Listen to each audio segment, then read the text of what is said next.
오늘은 출애굽기 15장 1절에서부터 21절까지의 말씀을 통하여서 하나님의 은혜의 말씀을 나누기 원합니다.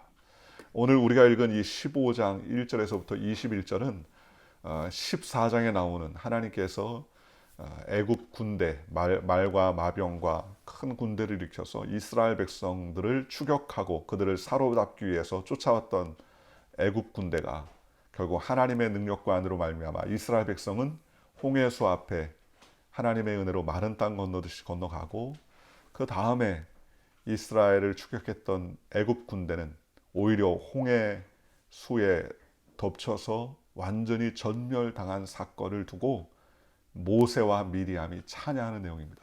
그래서 1절에서부터 18절까지가 모세의 노래로, 그리고 19, 20, 21절이 바로 미리암의 노래로 이어지는 내용입니다. 모세와 미리암은 온위지간이죠. 미리암이 모세보다 더 나이 많은 누나가 되겠습니다. 이 출애굽기 15장 1절에서부터 18절까지 이 모세의 찬양은 이스라엘 사람들에게는 아주 중요한 찬양입니다. 그래서 시편 106편에 보면 이 모세의 찬양이 나와 있어요.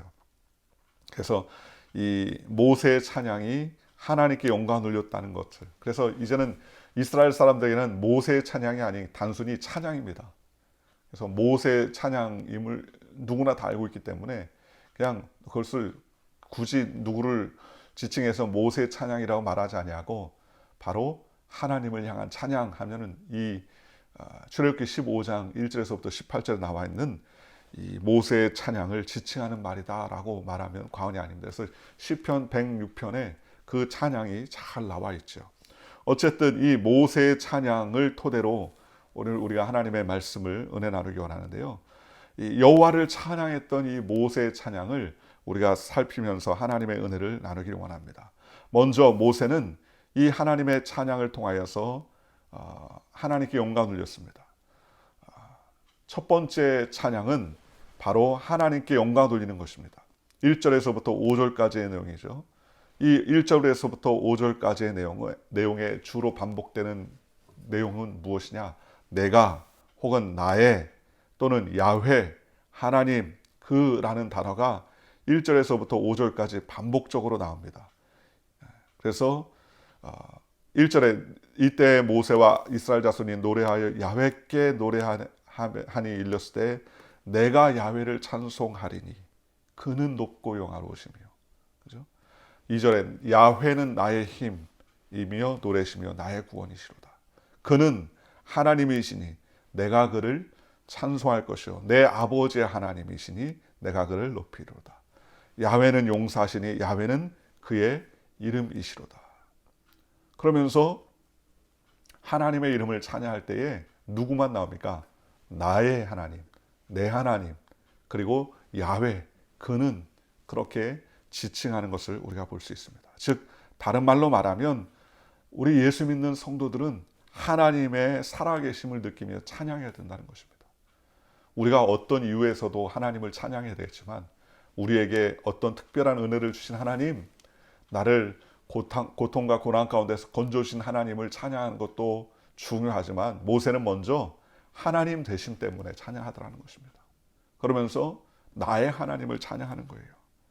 여러분, 우리 인생의 찬양의 가장 중요한 것은 누가 그 찬양을 경배해야 됩니까? 내가 경배해야 되는 거예요. 많은 사람들이 우리가 다 한꺼번에 모여서 예배해도, 그러나 그 예배의 중심에는 누가 있어야 됩니까? 나와 하나님이 계셔야 된다는 것입니다. 즉 아무리 좋은 찬양, 아무리 은혜로운 예배도 누가 느끼지 못하면, 그 예배 자리에 있는 내가 그 예배자로서 온전히 은혜 가운데 서지 못하면 그 예배가 무슨 의미가 있겠습니까? 그러니 이 시편에 이 출애굽기 15장에 나오는 모세의 찬양과 같이 제일 먼저 그 하나님을 누가 찬양해야 됩니까? 바로 나 자신이 찬양해야 됩니다. 즉 은혜의 자리에 누가 그 은혜를 누려야 됩니까? 내가 누려야 됩니다. 누구 때문에요? 하나님으로 말미암아 내가 은혜를 누리는 그러한 삶을 살아야 된다는 겁니다. 즉 모세는 하나님을 찬양하면서 하나님의 어떠한 그 능력과 베푸신 은혜보다 먼저 하나님 존재 그 자체를 찬양하더라는 것입니다. 주님의 높고 위대하심을 내 영혼이 찬양하네. 주님의 높고 위대하심. 그죠? 다른 어떤 것이 아니라 하나님이 존재하시고 살아계신다는 사실을 통해서 우리가 먼저 감사해야 된다는 것입니다. 또 두 번째로 우리가 알아야 될 것은 이 모세가 하나님의 은혜를 찬양할 때에 베풀어 주신 구원의 감격에 의해서 하나님을 찬양하더라는 것입니다. 오늘 성경에 보니까는 뭐라고 말합니까? 성경의 4절에 그가 바로의 병거와 그의 군대를 바다에 던지시니 최고의 지간들이 홍해에 잠겼고 깊은 물이 그들을 덮으니 그들이 돌처럼 깊음 속에 가라앉았나이다. 야훼여 주의 오른손이 권능으로 영광을 나타내시나이다. 야훼여 주의 오른손이 원수를 부수시니이다. 그러면서 하나님께서 역사하신 것. 8절에 보면 주의 콧김에 물이 쌓이되 파도가 언덕같이 일어서고 큰 물이 바닷 가운데 엉키니 원수가 말하기를 내가 뒤쫓아 따라잡아 탈취물을 나누리라. 내가 그들로 말미암아 내 욕망을 채우리라. 내가 내 칼을 빼리니 내 손이 그들을 멸하려 하였으나 주께서 바람을 일으키심에 바다가 그들을 덮으니 그들이 거센 물에 납같이 잠겼나이다. 구원을 베풀어 주신 하나님을 찬양하더라는 겁니다. 제일 첫 번째는요, 하나님 존재 자체에 감사드리고 찬양하는 거예요. 두 번째는 하나님께서 이스라엘 백성들에게 구원의 은혜를 통하여서 베풀어 주신 은혜, 즉 절제절명의 순간 누가 보더라도 이제는 이스라엘 백성이 다 홍해수 앞에 수장당했구나, 이제 살 가망이 없구나. 그래서 모든 이스라엘 백성이 모세 앞에 원망하여 이르되 왜 우리를 이곳으로 불러왔느냐, 그냥 애굽에서 살았다면 차라리 좋았을 것을 하면서 낙심과 낙담이 극에 달하지 않습니까? 즉 다른 말로 말하면 이스라엘은 도저히 뭐가 소망이 없다, 가망이 없습니다. 그럼에도 불구하고 하나님이 어떻게 합니까? 밤새 동풍을 불어서 물을 세워주시고 나누게 하시고, 그리고 그 홍해 밑바닥에 하나님께서 계획해 놓으신 놀라운 길을 예비해 주셨습니다. 언제부터 예비해 주셨습니까? 만세형부터 예비해 주셨어요. 누가 합니까? 아무도 몰라요. 하나님이 이스라엘 백성들을 구원하시기 위해서 이와 같이 계획해 주셨다는 것입니다. 그리고 오히려 쫓아왔던 병과 마병 지휘관들과 군대들은 그 물에 납덩이처럼 다 완전히 수장당했다고 성경은 우리에게 말씀하고 있습니다. 그러니 우리가 이 땅 가운데 살면서 하나님이 우리를 구원해 주시고 베풀어 주실 것이라는 거예요. 우리는 코로나의 어려움 가운데 앞뒤를 알 수 못하고 여러 가지 어려움과 환난과 고난을 당하고 있습니다. 야, 나에게 살 소망이 있을까? 정말 이 어려움 가운데서 진정 희망의 빛이 일어날 수 있을까 하는 두려움과 의구심이 있지만, 그러나 믿는 자에게 하나님께서 역사해 주신다는 것입니다. 그러니 세상을 바라볼 때, 환경을 바라볼 때 우리는 절망과 좌절과 낭망할 수밖에 없지만, 여호와를 의뢰하는 자는 하나님께서 이와 같이 홍해수 앞에 새로운 길을 열어놓으셨다는 거예요. 그러니 모세가 하나님을 찬양할 수 없는 것입니다. 구원의 은혜를 베풀어 주신 것 감사해야 됩니다. 여러분 생각해 보십시오. 하나님께서 이스라엘 백성을 홍해수 앞에서 건져내셔서 이끌어내셔서 이스라엘 백성을 옮겨주신 것도 감사한데, 오늘 저와 여러분 어떻습니까? 사망과 죽음의 권세에서 완전히 예수 그리스도의 보혈의 피로 우리를 건져주셨지 않습니까? 하나님께 얼마나 감사합니까? 그러니 우리가 마땅히 하나님을 찬양하게 되더라는 것입니다. 세 번째로 이 출애굽기를 통해서 우리가 알 수 있는 것은, 모세는 하나님 자신을 찬양하고 그리고 하나님께서 구원을 베풀어 주신 것을 찬양했지만, 그 다음에 한 발 더 앞서서 하나님께서 결국 종국적으로 이스라엘의 미래에 온전한 거처를 허락해 주실 것을 확신하며 하나님을 찬양하더라는 것입니다. 13절에 주의 인자하심으로 주께서 구속하신 백성을 인도하시되 주의 힘으로 그들을 주의 거룩한 처소에 들어가게 하시나이다.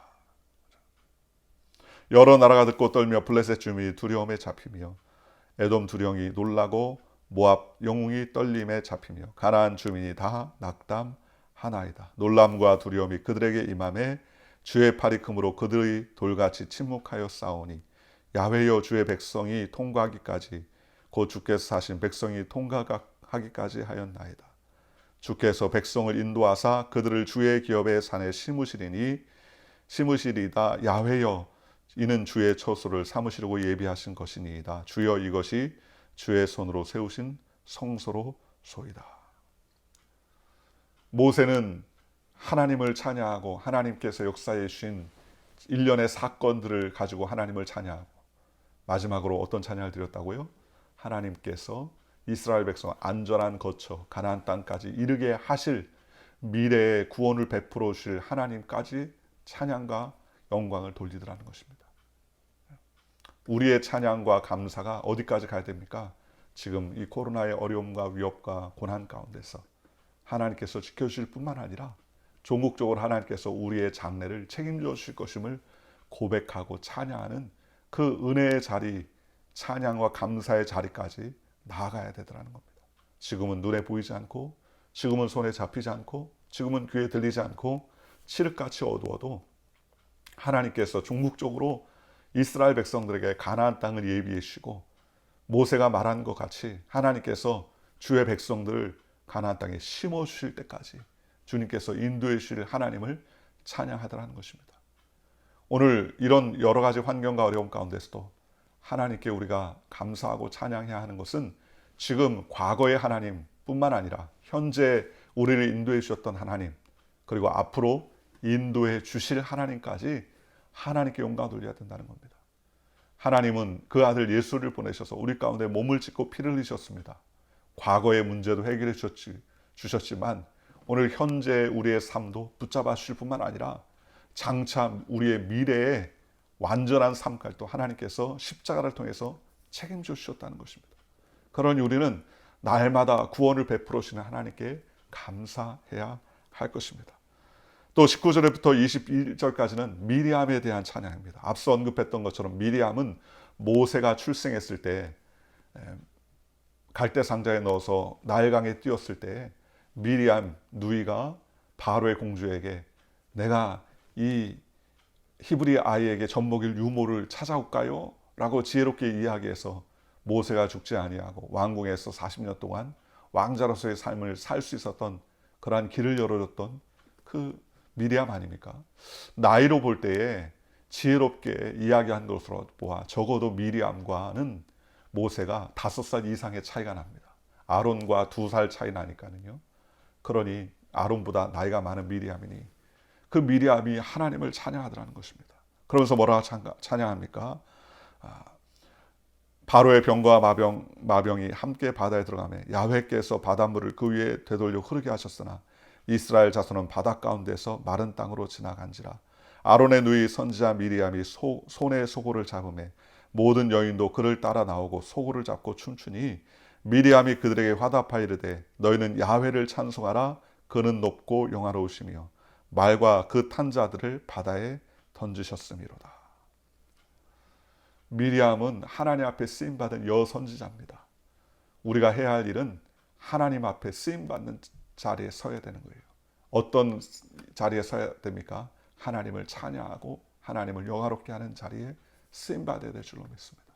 미리암은 주저하지 아니하고 소고를 들고 모든 여인들 앞에서 앞장서서 여호와 하나님을 찬양하라. 또 그런 말하기를 너희는 야훼를 찬양하라. 그는 높고 영화로우시며 말과 탄 자들을 그 바다에 던지셨음이로다 라고 이야기하면서 여호와 하나님을 찬양했습니다. 실로 하나님은 이와 같이 찬양하는 자들의 입술을 통하여서 하나님의 영광 받으시기를 원하신다는 것입니다. 남녀노소를 모로하고 하나님은 그의 이름을 찬양하고 송축하는 백성들을 하나님께서 축복하시고 은혜를 베풀어 주시더라는 것입니다. 오늘 저와 여러분들이 어떤 상황과 환경에 있다 할지라도 하나님 되심을 찬양하고 하나님이 인도해 주심을 찬양하며 하나님이 인도해 주실 것까지도 찬양하며 감사해 하나님을 기쁘시게 하는 저와 여러분들 되시기를 주님의 이름으로 간절히 축원합니다. 기도하겠습니다. 좋으신 아버지 하나님.